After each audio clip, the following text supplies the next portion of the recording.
cabdikariin aad iyo aad u mahadsantahay xaqiiqdii haddii aan kaaga warramo cabdikariin dalkan South Africa sanadihii 2017 waxaa ka dhacay dhibaato aad iyo aad u fara badan oo isugu jira dil dhaawac iyo dhimasho iyo dukaamo la boobay iyo kuwa la gubay intaba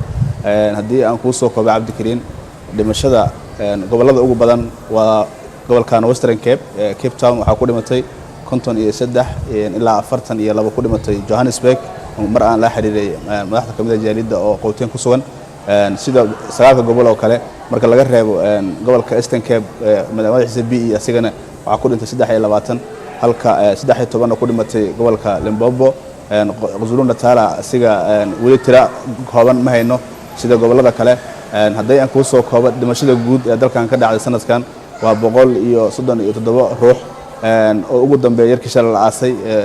gobolkan Western Cape lagu aasay